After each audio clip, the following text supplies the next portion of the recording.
आद्यांत gold channel के अंतर्गत आद्यांत physical education online classes में आपका हार्दिक स्वागत एवं अभिनंदन है। जैसा कि हम टॉपिक वाइज क्वेश्चन करा रहे हैं, तो अभी से इस समय जो मेरी टॉपिक्स है शारीरिक शिक्षा की शिक्षण पद्धतियाँ, training methods of the physical education के अंतर्गत हम पार्ट सेकंड का आज बताएंगे, सेकंड पार्ट के बारे में। तो हम सबसे पहले आपको बता दूं कि एक जो नॉकआउट क्रिकेट होता है, नॉकआउट प्रतियोगिताएं होती हैं, उसमें जो है एक आता है बाई, BYE, बाई। बाई का मतलब क्या होता है? बाई का प्रयोग हम फिक्चर को तैयार करने के लिए टीम की संख्या को दूसरे चक्र में पावर ऑफ 2 संख्या में बदलने के लिए करते हैं। आपको बता दूं कि जिस टीम को बाई मिलती है वो पहले चक्र में नहीं खेलता है, पहले चक्र के विजेता के साथ दूसरे चक्र में खेलता है। बाई का अर्थ बाई वाला दल प्रथम चक्र में नहीं खेलता, प्रथम चक्र के विजेता से खेलता है। और दूसरा है बाई की आवश्यकता सम या विषम दोनों प्रकार के दलों के लिए पड़ती है, और दलों की संख्या पावर ऑफ 2 की संख्या में नहीं रहती है, इसीलिए ऐसा किया जाता है। और बाई की संख्या दल संख्या से next power of 2 team of number से ज्ञात किया जाता है। अभी इसके बारे में हम बाकायदे आपकी बाई के बारे में बताएंगे। चलिए, अब हम आपको टॉपिक वाइज जो क्वेश्चन कराते हैं, तो कल 24 क्वेश्चन हो चुके थे, आज 24 के आगे हम बढ़ते हैं, जिसमें विद्यार्थी अपनी इच्छा के अनुसार सारी क्रियाओं को स्वतंत्र रूप से करते हैं। वह कौन सी विधि है? तो आपको बता दूं कि ये है स्वेच्छा से करते हैं, इसलिए इसको कहते हैं हम स्वेच्छा विधि। इसका विकल्प नंबर 1 सही है। अगले क्वेश्चन को बढ़ते हैं 26 को। प्रस्तुतिकरण का सिद्धांत कौन से नहीं है? प्रस्तुतिकरण जो होता है, हम जिसको प्रस्तुत करते हैं उसका इसमें कौन सा सिद्धांत नहीं होता है? पूर्वानुमान, योजना, तैयारी, क्रिया से विभाजन। आपको बता दूं कि पूर्वानुमान भी इसी का पार्ट है, योजना बनाना भी प्रस्तुतिकरण का ही पार्ट है, और तैयारी भी उसी का पार्ट है। ये जो क्रिया से विभाजन है, ये विकल्प नंबर डी जो है, यही इसमें सही है। अगले क्वेश्चन को रखते हैं। शारीरिक शिक्षक की कौन सी तकनीकी तैयारी है? शारीरिक शिक्षक की कौन सी तकनीकी तैयारी है? कक्षा में खड़ा होने का ढंग है, शिक्षण विधियों का ज्ञान है, शिक्षक की आवाज़ है कि शिक्षक का स्वास्थ्य है? तो आपको बता दें कि शिक्षण विधियों का ज्ञान है। हम जब कोई शारीरिक शिक्षक जो है क्लास में बच्चों को तैयार करता है, तो शारीरिक शिक्षक विधियों का उसको ज्ञान मतलब उसके हर कौशल के बारे में सिखाने के लिए ऐसी व्यवस्था करता है। अगले क्वेश्चन की ओर बढ़ते हैं। शिक्षक की व्यक्तिगत तैयारी कौन है? शिक्षक का खड़े होने का ढंग है, कर्मचारियों का सहयोग है, उपकरणों की जांच है, कार्य क्षेत्र की सभी सीमा का ज्ञान होना चाहिए। तो आपको बता दूं कि जो क्लास में खड़ा होता है एक कोच, एक शिक्षक, उसका शारीरिक शिक्षक को खड़े होने का ढंग से ही पता लग जाता है कि यह कितना कुशल शिक्षक है। अगले क्वेश्चन को बढ़ते हैं। पाठ्य योजना के अनुसार कक्षा का संगठन शिक्षक की किस तैयारी में आता है? व्यक्तिगत तैयारी, तकनीकी, दोनों, इसमें से कोई नहीं। तो आपको बता दूं कि पाठ्य योजना के अनुसार अगर कोई शिक्षक तैयारी करा रहा है, तो ये तकनीकी तैयारी के अंतर्गत आता है। विकल्प नंबर बी सही है। अगले क्वेश्चन को बढ़ते हैं। क्वेश्चन नंबर 30 शारीरिक शिक्षा की क्रियाओं को प्रस्तुत करने का कौन सा प्रमुख अंग नहीं है? प्रदर्शन, वेशभूषा, कथन, प्रदर्शन। फिर ये तो आपको बता दूं कि वेशभूषा जो है इसमें ये नहीं है। अगले क्वेश्चन को बढ़ते हैं। शारीरिक शिक्षण में कौन सा श्रव्य साधन है? बुलेटिन कार्ड, पोस्टल, फिल्म, स्टाइट और रेडियो। तो आपको बता दूं कि रेडियो जो होता है वो हर प्रतियोगिता का प्रसारण भी करता है और उससे हम जो है ये श्रव्य जो साधन है इसके लिए सबसे उपयुक्त है। तो विकल्प नंबर डी सही है। शारीरिक शिक्षण में कौन सा श्रव्य साधन नहीं है? कौन सा श्रव्य साधन है? रेडियो है, टेप रिकॉर्डर है, फिल्म स्टाइल है और ग्रामोफोन है। तो आपको बता दूं जो फिल्म स्टाइल है ये फिगर को तैयार करता है, मतलब चित्र को दिखाता है। इससे आप और रेडियो से सुन सकते हैं, टेप रिकॉर्डर से एक बार टेप करने के बाद दोबारा सुन सकते हैं। ग्रामोफोन का मतलब होता है कि अगर कोई चाहे तो फ़ोन के माध्यम से भी सिखा सकता है। तो आपको फिल्म स्टाइल जो है ये विकल्प नंबर सी जो है यही सही है। अगले क्वेश्चन को हम बढ़ते हैं। शारीरिक शिक्षण में कौन सा श्रव्य दृश्य साधन है? ऐसा साधन जिसमें देखा भी जा सके और सुना भी जा सके। तो वीडियो टेप ये भी हो सकता है, फिल्म स्टाइल ये भी हो सकता है, ठीक है, बुलेटिन कार्ड, डायग्राम। तो आप बोल रहा है कि इसमें कौन सा ऐसा है जो श्रव्य और दृश्य दोनों होना चाहिए, मतलब देखना और सुनना दोनों चाहिए। तो आप वीडियो टेप जो है विकल्प नंबर ए जो है यही इसमें सही है। अगले क्वेश्चन की ओर बढ़ते हैं। शारीरिक शिक्षण में कौन सा दृश्य साधन है? Radio, film style, telephone, video tape. तो आपको बता दूं फिल्म स्टाइल जो है ये दृश्य साधन है। अगले क्वेश्चन की ओर बढ़ते हैं। शारीरिक शिक्षण में कौन सा साधन श्रव्य दृश्य दोनों है? तो वीडियो टेप है, विकल्प नंबर बी सही है। अगले क्वेश्चन को हम पढ़ते हैं। क्वेश्चन नंबर 36, निम्नलिखित में से कौन सा शिक्षण साधन भिन्न है? Video tape, radio, flannel board, television. तो इसमें जान लो फ्लैनल बोर्ड जो है ये अलग है।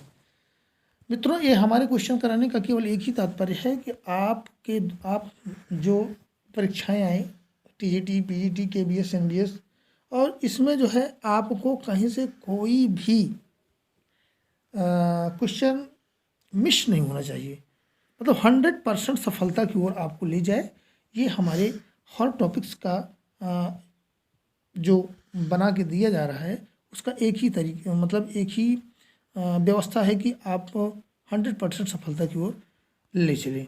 आप क्वेश्चन नंबर 37 की ओर हम बढ़ते हैं। शारीरिक शिक्षण में किस साधन द्वारा कल्पना शक्ति का विकास होता है? ब्लैक बोर्ड, चित्र, ड्रामोग्राफ, मॉडल। तो आपको बता दूं कि जैसे मॉडल है, जैसे मान लीजिए एग्जाम्पल की राम मंदिर बनना है तो राम मंदिर में जो मॉडल तैयार किया गया है उसी से हम एक कल्पना करते हैं कि आपका मतलब जो भव्य हो, जो मंदिर बनेगी या जो योजना बनाई जाएगी या जो प्रतियोगिता का एक मॉडल तैयार किया जाएगा कि हम इस सिस्टम से काम करेंगे वो होगा। अगले क्वेश्चन की ओर बढ़ते हैं। क्वेश्चन नंबर 38, शारीरिक शिक्षण में पाठ योजना कितने प्रकार की होती है? अब आपको ये आ गया है कि शारीरिक शिक्षा में शिक्षण का पाठ योजना कितने प्रकार की होती है? वो 2, 3, 4, 5। तो आपको बता दें विकल्प नंबर ए सही है, 2। अगले क्वेश्चन की ओर हम बढ़ते हैं। 40, शारीरिक शिक्षा की कक्षा में विद्यार्थी स्वेच्छानुसार शिक्षक के सामने खड़े होते हैं।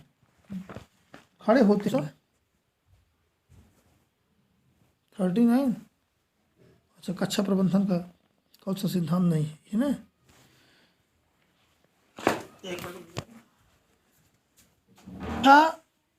जो प्रबंधन है का दिक्कत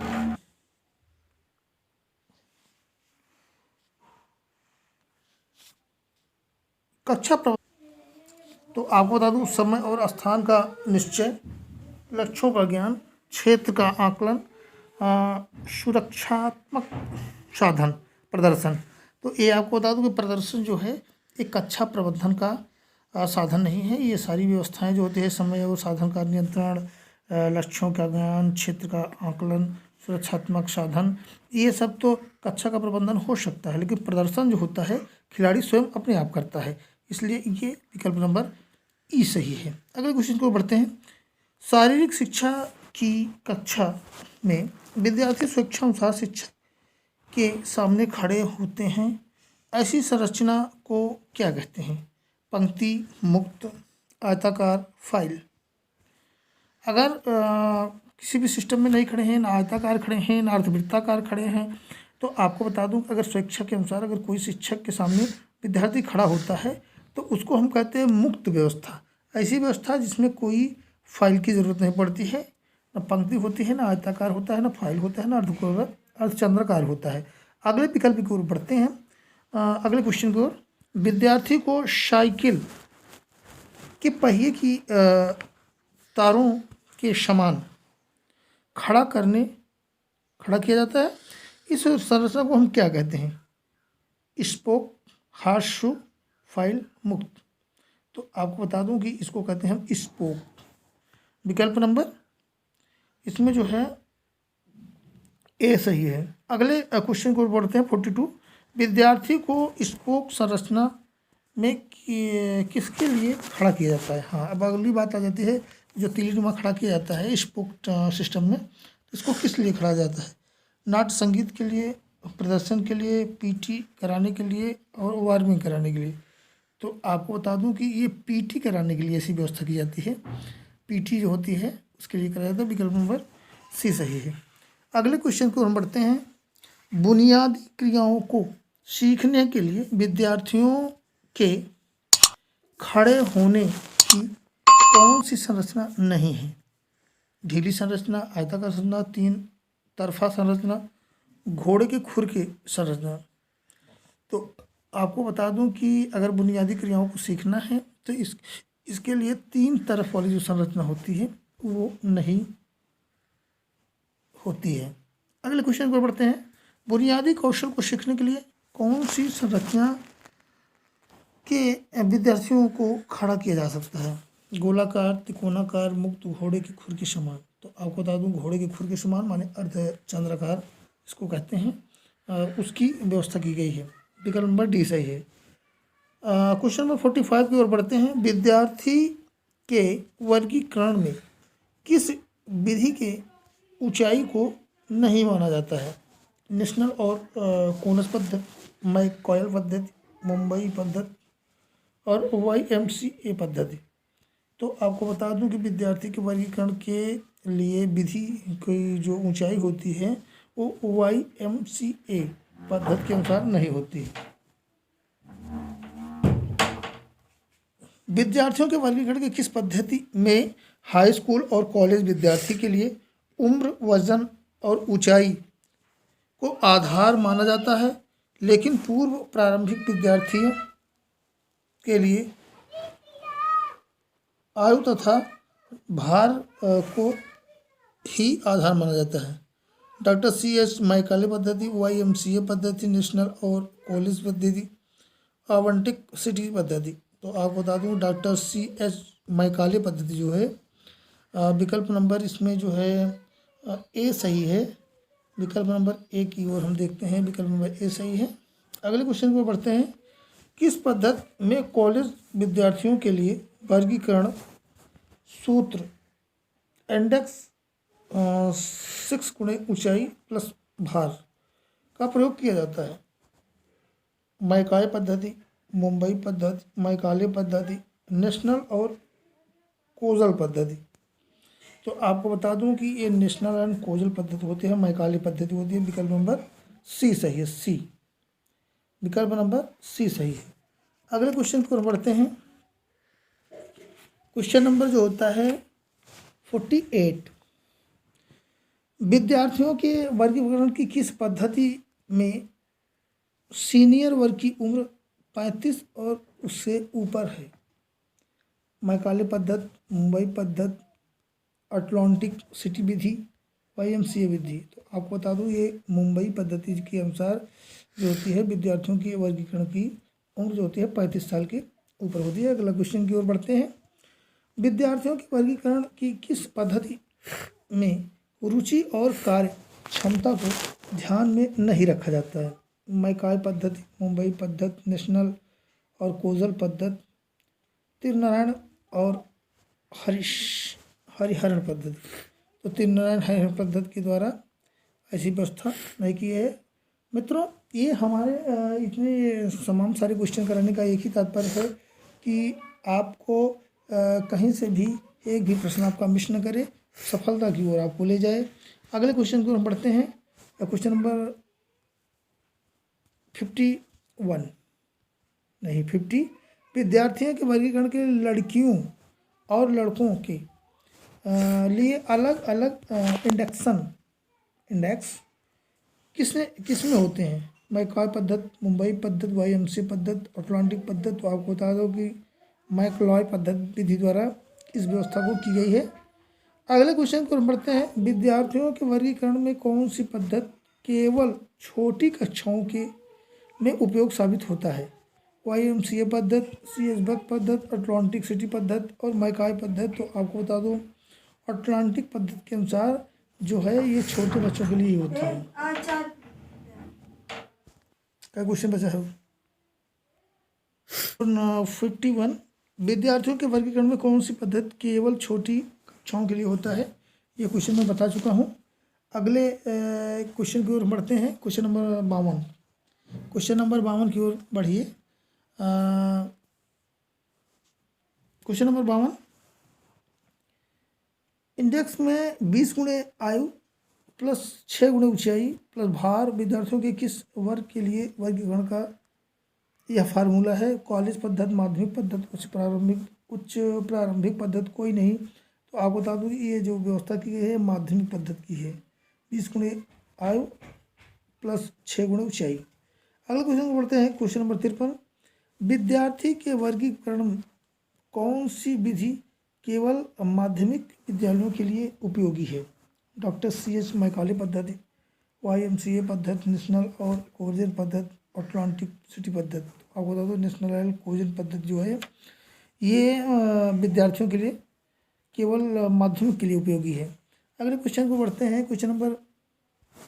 क्वेश्चन नंबर हम पढ़ते हैं। विद्यार्थियों के वर्गीकरण के लिए किस वर्ग के इंडेक्शन की आवश्यकता 10 गुणे आयु प्लस भार का सूत्र बढ़ता है? माध्यमिक, उच्च, कॉलेज और इसमें से कोई नहीं। तो ये उच्च प्रारंभिक मतलब 6 से 8।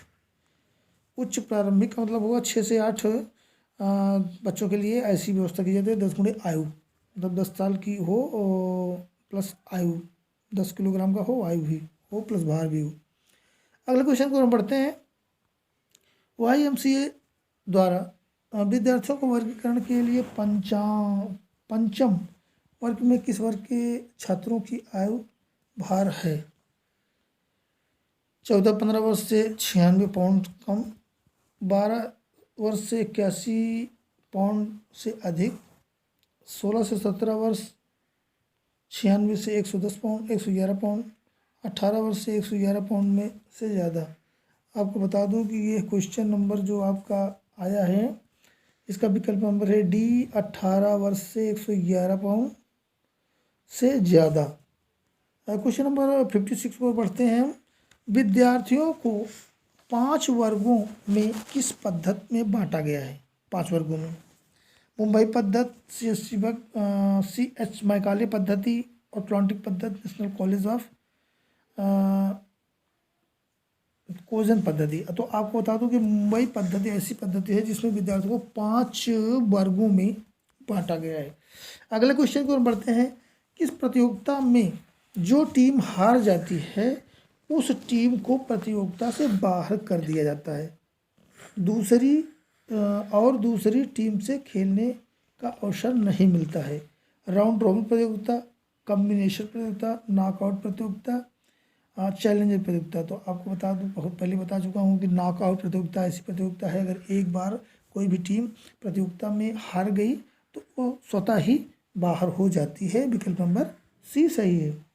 अगले क्वेश्चन को, जो टीम प्रतियोगिता में प्रथम स्थान प्राप्त किया है उस टीम से हारती है अर्थात द्वितीय स्थान प्राप्त किया है उस टीम को छोड़कर बाकी सभी टीमों से आपस में खेलती है और अंत में फाइनल में हारी हुई टीम से मैच होता है। इस मैच में जो विजेता होता है उसे द्वितीय स्थान मिलता है। इसे कौन प्रतियोगिता कहते हैं? बहुत देखने में बड़ा टिपिकल है, लेकिन आपको बता दूं कि है बेगनल विल्ड नॉकआउट प्रतियोगिता है।